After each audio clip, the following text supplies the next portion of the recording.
Welcome back to your ACFCS Tip of the Week. This is Brian Monroe, Vice President of Content here at ACFCS. I wanted to share with the community here what I think is a very relevant piece of content that could help the community. And that's our guiding ethos here at ACFCS. Whatever we do, make it relevant, practical, and tactical. And is shifting the front line of your AML team, your resources, your focal efforts to fighting financial crime to the front line. Now, what does this mean? What does this look like? This means making your frontline tellers, your business line managers, your account executives that are responsible for bringing in revenues, making them accountable for also looking for AML risks, for doing detailed customer due diligence, KYC, not just making it an afterthought. Now, where this comes from is a story that I read actually in American Banker by Robert Mazur. If his name is familiar, that's because he was the main person in the movie The Infiltrator, played by Robert Cranston. Now, he actually infiltrated the Colombian cartel, Pablo Escobar's narco and money laundering network, so he knows quite a bit about not just money laundering, but the AML controls that he himself tried to evade. Now, I'd like to read a piece from that, again, this really resonated with me. So he said, the reality is that law enforcement has failed to assume the role it needs to fill to prevent big banks from distracting our attention from the real ground zero. The true front line of preventing money laundering is not a rigorous compliance program. It's on the sales side, the point at which executives onboard account relationships with the help of senior management.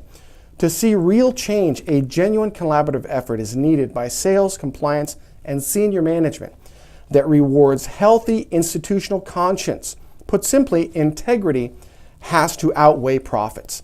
Sales and account executives and other financial officials can't be allowed to use the thickest of rose-colored lenses in their eyeglasses when evaluating possible criminal links of prospective clients. Now, what is the best way to do this?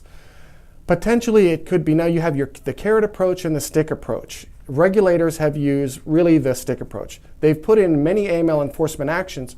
If your frontline, your business line staff does not help AML, take away their bonuses. But I was talking to professionals recently, and they said to turn that idea on its head.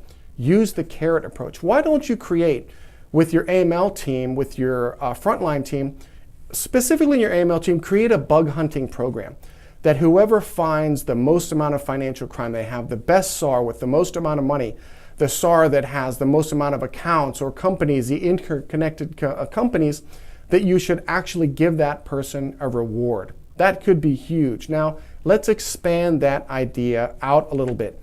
What if the banks that are doing financial crime compliance also got rewarded for effectiveness, for results, by the very law enforcement agencies that are helping them?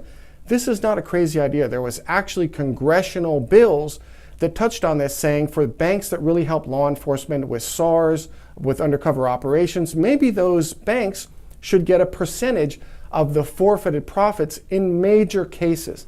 Now, those ideas would change the incentive structure, change the industry, and let compliance professionals kind of pick and choose the people that are helping them the most in the bank outside of compliance and reward them for that. These are things that I really think could be something your bank can consider. And mind you, with all the ways that you can improve AML, update your policies and procedures, engage in new transaction monitoring, do extensive, long-standing, broad training for your compliance professionals and your outside staff. This is the one that would cost the least, because it's literally changing the incentive structure to reward results and not reward box ticking. Now, last contextual point here.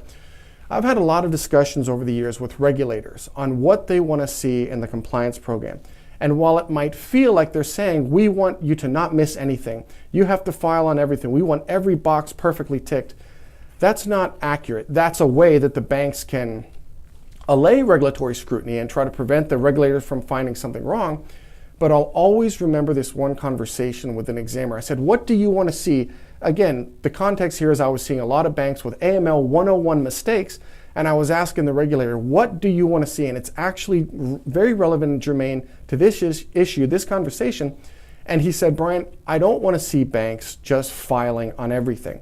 I want to see them thinking about what they're doing and putting all the pieces together before they file. I said, what do you mean by that?